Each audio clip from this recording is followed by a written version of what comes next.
ఈ నెల 20న జరిగే దేశవ్యాప్త సమ్మెను సింగరేణి కార్మికులు విజయవంతం చేసి కార్మిక వ్యతిరేక విధానాలను అవలంబిస్తున్న నరేంద్ర మోడీ ప్రభుత్వానికి బుద్ధి చెప్పాలని కార్మిక సంఘాల జేఏసీ నాయకులు పిలుపునిచ్చారు. సమ్మెలో పాల్గొనవద్దని బీఎంఎస్ ప్రచారం చేస్తుండడం దుర్మార్గమని మండిపడ్డారు. మంగళవారం ఉదయం జీడీకే వన్నింగ్ లైన్ ఆవరణలో నిర్వహించిన గేట్ మీటింగ్లో ఏఐటీసీ ఉప ప్రధాన కార్యదర్శి మడ్డి ఎల్లగౌడ్, టీబీజీకేఎస్ అధ్యక్షులు మిర్యాల రాజరెడ్డి, ఐఎన్టీసీ నాయకులు గుండెటి శ్రీనివాస్, ఏటీయూ నాయకులు మెండే శ్రీనివాస్, ఐఎఫ్టీయూ నాయకులు కె విశ్వనాథ్ మాట్లాడుతూ కేంద్ర ప్రభుత్వం అవలంబిస్తున్న కార్మిక వ్యతిరేక విధానాలను ఎండగట్టారు. పోరాడి సాధించుకున్న హక్కులను కాలరాసి కార్మికులను కట్టు బానిసలుగా మార్చేలా కేంద్ర ప్రభుత్వం 44 చట్టాలను 4 లేబర్ కోడ్లుగా మార్చిందని ఆరోపించారు. కార్మిక చట్టాల మార్పు వల్ల సింగరేణికి నూతన గనులు రావడం లేదని, పని గంటలు పెరిగే అవకాశం ఉందని, భవిష్యత్తులో సమ్మె చేసే హక్కు ఉండదని వివరించారు. ఇలాంటి దుర్మార్గ విధానాలను తిప్పికొట్టాలంటే ఈ నెల 20న జరిగే దేశవ్యాప్త సమ్మెను సింగరేణి కార్మికులు జయప్రదం చేయాలని కోరారు. 20 తారీఖు సమ్మె విషయంలో ఈ రోజున దేశంలో కార్మిక వ్యతిరేక ప్రభుత్వం ఏ విధంగా మన చట్టాలను హరించకపోయి పెట్టుబడులకు దారదత్తం చేయడానికి ప్రయత్నం చేస్తున్న సందర్భంలో మా యూనియన్స్ ఏజెండర్ రాజెండర్ పక్కకు పెట్టి కేవలం కార్మిక వర్గం కోసం ఇలా మనం నిశ్శబ్దంగా ఉంటే ఈ హక్కులన్నీ పోతే ఆ రోజు మహానుభావులు స్వతంత్రం రాకముందు నుంచి ఈ బానిస బతుకుల నుంచి బాంచంతర బతుకుల నుంచి ఇలా మనం 44 చట్టాలను తీసుకొచ్చుకుంటే ఈరోజు కేంద్ర ప్రభుత్వం దాన్ని ఒక్కొక్కటిగా ఉత్త పెత్తందారులకు అప్పచెప్పడానికి ప్రయత్నం చేస్తున్నది. ఎందుకు చేస్తున్నది? ఈ రోజున మనం మన బొగ్గుబావులు తీసుకునే హక్కు మనకే ఉండేది. ఈరోజు ఆ చట్టాల లోపల 4 కోట్ల ఏమున్నది అనేది ఆలోచన చేయాలి. ఇలా కార్మికులు ఒక కార్మికుడు అడుగుతాడు, అన్న 44 చట్టాలు అయితే 4 అయితేంది, మన బావులు మనకు ఉన్నాయి కదా, మన వేజేసిన తేడలేదు కదా అంటాడు. కాంగ్రెస్ మేము అదే చెప్తున్నాం. ప్రతిసారి గత 4-5 సంవత్సరాల నుంచి కూడా ఈ కోడ్లకు వ్యతిరేకంగా మనం సమ్మెలు చేసినాము, ధర్నాలు చేసినాము, పోరాటాలు చేస్తూనే ఉన్నాం. అయినా బీజేపీ ప్రభుత్వం 3వసారి గద్దెనెక్కినాక బలుపుతోని ఇలా కార్మికులను కర్షకులను పెట్టుబడిదారులకు అప్పచెప్పడానికి ఏదైతే ప్రయత్నం చేస్తున్నదో ఇలా జాతీయ లెవెల్లో కార్మిక సంఘ నాయకులందరూ కూడా ఒక తాటిపైకి వచ్చి ఇలా దేశవ్యాప్త సమ్మెకు పిలుపునిచ్చింది. ఎందుకు అని అంటే ఇలా రాజధాని చెప్పినట్టుగా ఇలా మన 8 గంటల పని దినాన్ని పోతుంది, మన వేజెస్ కమిటీ పోతుంది. కేవలం 7గురితోని అసోసియేషన్ సంఘం పెట్టుకునే హక్కు ఈ 29 చట్టాల దానిలో ఒకటి పొందుపరుచున్నది. ఇలా అది పోతే నువ్వు సంఘం పెట్టుకునేది లేదు, అడిగే హక్కు లేదు, 8 గంటల పని దినం లేదు.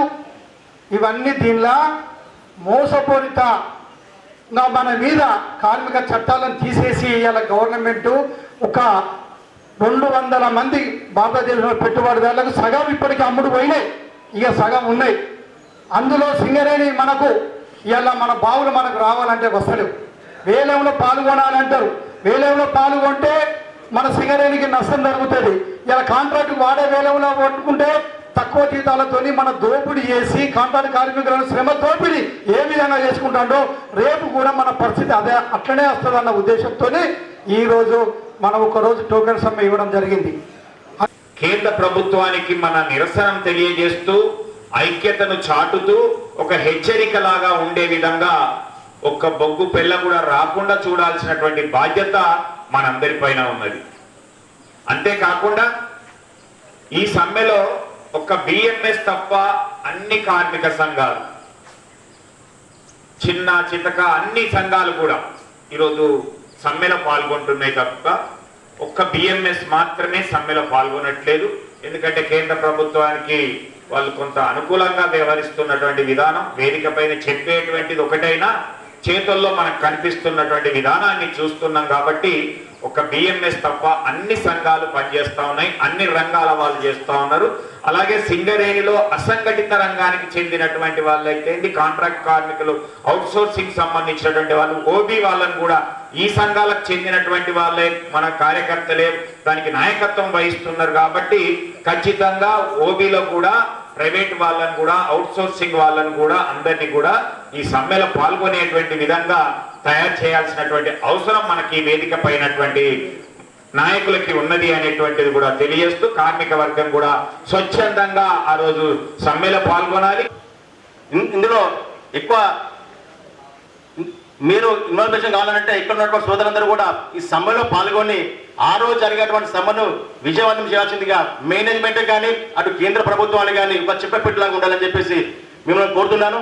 సోదరులారా, ఆ రోజు చికాగో అమరులు ఎట్లయితే మేట సందర్భంగా వాళ్ళు ఎట్లయితే తీసుకొచ్చుకున్నారో మనం కూడా ఇవాళ ఐక్య పోరాటంగా సాధించి ఇవాళ మన యొక్క సమ్మె చేస్తే మనకు వచ్చేటువంటి హక్కులు మనకు వస్తాయి, లేకపోతే మనకు హక్కులు రావు.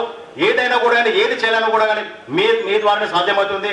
అందుకని సోదరులారా, ఆ రోజు జరిగేటువంటి సమ్మెను జయప్రదం చేసి ఏ ఒక్కరు కూడా మహిళ మీద రావద్దు. ఏదైనా ఇంపార్టెంట్ వర్క్స్ ఉంటే వాళ్ళు వస్తారు, కానీ అది కూడా కొంతమంది రావచ్చని చెప్పేసి ఈ సభాముఖంగా తెలియజేస్తున్నాను.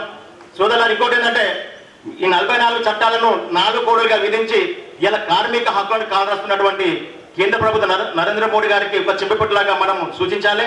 కాబట్టి దయచేసి మిమ్మల్ని మరి ఒక్కసారి కోరేది ఏంటంటే మీరందరూ కూడా ఆ రోజు 20 తారీఖున జరిగేటువంటి దేశవ్యాప్త సమ్మెను విజయవంతం చేసి మీరంతా కార్మికుల పట్ల విజయం సాధించాలని చెప్పేసి ఈ సభాముఖంగా తెలియజేస్తూ అన్ని కార్మిక సంఘాలుగా ఒకటై మీ ముందుకు రావడం జరిగింది. కొన్ని కార్మిక సంఘాలు దుష్ప్రచారం చేస్తూ ఉన్నాయి. ఇన్ని కార్మిక సంఘాలు ఒకటై కార్మికుల సమస్యల మీద ఈ బీజేపీ ప్రభుత్వము 4 లేబర్ కోడ్స్ తీసుకొచ్చి కార్మికులకు సమ్మె హక్కు లేకుండా చేసి, కార్మికులకు పని గంటల విధానం లేకుండా చేసి, కనీస వేతనం అడిగే హక్కు లేకుండా చేసి ఇవన్నీ చేస్తూ ఉన్నది ఈ బిఎంఎస్ సంఘానికి కనిపించట్లేదు. మరి కార్మికులుగా మీరు కార్మిక సంఘంగా ఉన్నోళ్ళు, కార్మిక పక్షాన మాట్లాడేటోళ్ళు, మీ ప్రభుత్వమే అక్కడ ఉన్నప్పుడు దాన్ని పరిష్కరించవలసిన బాధ్యత కూడా మీ మీద ఉంది కదా. మీకు కూడా ఆ లేబర్ కోడ్ చట్టాలలో నష్టం జరుగుతుంది కదా. దీన్ని ఆలోచించకుండా వాళ్ళ స్వప్రయోజనాల కోసం ఈరోజు ప్రభుత్వానికి సపోర్ట్ చేస్తూ నానా రకాలుగా మాటలు మాట్లాడుతున్న పరిస్థితి ఉంది. ఈ మెజార్టీ సంఘాలకు తెలియంది, నీకు తెలిసిందేందో కార్మికులు చెప్పు, కార్మికులకు మెప్పు పొందు. కానీ కార్మికులకు నష్టం చేసే లేబర్ కోడ్లను తీసుకొచ్చి కట్టు బానిసలుగా చేస్తే ఖబర్దార్ ఊరుకునే పరిస్థితి లేదని చెప్పి ఈరోజు భారతదేశ వ్యాప్తంగా కార్మిక వర్గం గర్జిస్తూ ఉంది. మన భారతదేశంలో భారతీయ జనతా పార్టీ 3వసారి అధికారంలోకి వచ్చిన తర్వాత మన కార్మికులు పోరాడి సాధించుకున్నటువంటి హక్కులు 44 ఏదైతే చట్టాలు ఉన్నాయో ఆ చట్టాలను 29గా కుదించడం జరిగింది. మళ్ళీ ఒకసారి గెలిచిన తర్వాత 29ని మళ్ళీ 4 కోడ్లుగా ఇవాళ కుదించి కార్మిక వర్గానికి ఉపయోగపడే చట్టాలను మొత్తం కూడా తీసేస్తూ ఉన్నటువంటి పరిస్థితి మోడీ తీసుకొస్తా ఉన్నాడు. ఈ చట్టాల కుదింపులో భాగంగా ఇవాళ మన నాయకులందరూ కూడా చెప్పడం జరిగింది.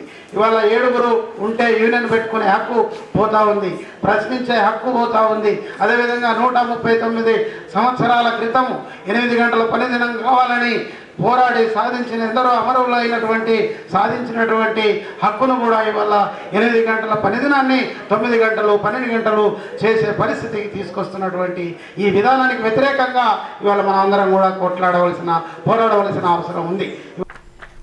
ఏఐటీసీ ఆర్జీవన్ బ్రాంచ్ సహాయ కార్యదర్శి రంగు శ్రీను అధ్యక్షతన జరిగిన ఈ సమావేశంలో జేసీ నాయకులు కవంపల్లి స్వామి, సంఖ్య అశోక్, ఎంఏ గౌస్, మానాల శ్రీనివాస్, నేరెళ్ల తిరుపతి, కలవేని రాజేష్, పడాల కనకరాజు, రగోళ చేరాలు, మేదరి సారయ్య, నరహరిరావు, ఆరెల్లి రాజమౌళి, దాసరి సురేష్, వడ్డపల్లి శంకర్, తొడపనూరి రమేష్ కుమార్ తదితరులు పాల్గొన్నారు.